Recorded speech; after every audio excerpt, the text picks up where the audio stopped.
For decades, we've all been told the same thing. Get a college degree, land a good desk job, and you'll have a secure future.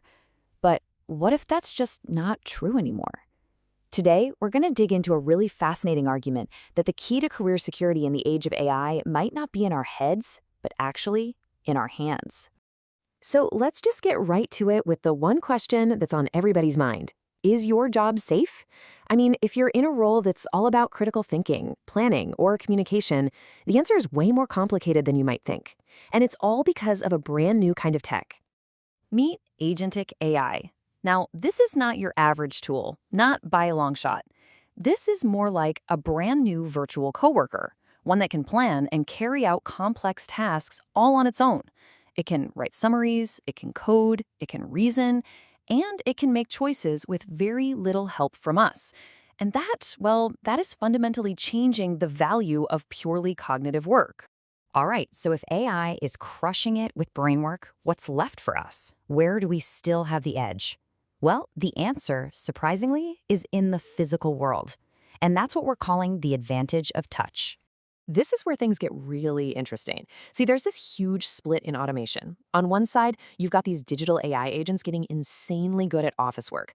But on the other side, physical robots are still facing massive challenges. They're clumsy, they struggle with fine motor skills, they can't handle unpredictable human environments, and they have zero empathy. The crazy part is, it's actually easier right now to automate an accountant than it is a hairdresser. And that gap, that's what some experts are calling the human alpha premium. These are the skills that create a kind of structural moat around your job that AI just can't cross. I mean, think about it. Moral judgment, understanding social nuance, delicate hand movements, genuine empathy, creative problem solving, and building real, actual trust with another person. These are things AI simply cannot replicate. And because of that, they're becoming more valuable every single day. Okay, to really see what this looks like in the real world, let's check out our first case study, the beauty industry. It is the perfect blueprint for how these tactile, hands-on skills provide real, durable economic security. And we're not talking about some tiny, niche market here. This is huge. The global beauty and personal care industry is on track to be worth over $716 billion by 2025. This entire sector is built on high demand for a service that you just can't outsource or automate away. But look, it goes so much deeper than just looking good. What beauty professionals are really providing is the therapeutic power of care. They often become these informal mental wellness supports for their clients, offering a human connection and a sense of emotional grounding that a machine could never, ever simulate. You just can't download empathy, right?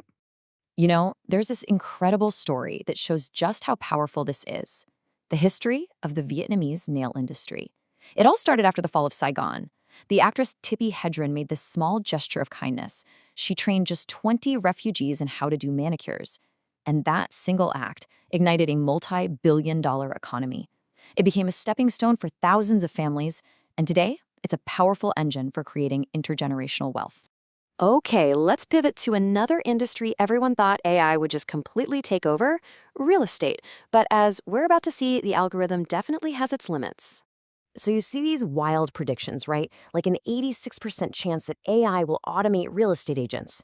And yeah, sure, an AI can search online listings and analyze market data, but that's like the easiest 10% of the job. The real work, the hard work, happens where AI can't even go. Because let me tell you, an AI can't walk into a basement that's ankle deep in water to check for foundation cracks. It can't negotiate with contractors. And most importantly, it absolutely cannot manage the intense, raw human emotion of buying a home. It can't calm a panicked buyer or navigate the messy, complex reality of a physical property. That takes real trust and some serious creative problem solving. Okay, so what does this all mean? Well, it's pointing to a massive, radical rethink of what we even consider a good education and what a good return on investment really looks like in this decade. And just look at the numbers. Let's actually compare these two paths, side by side. A cosmetology license, it takes about a year, costs under 20 grand, and you often walk away with zero debt.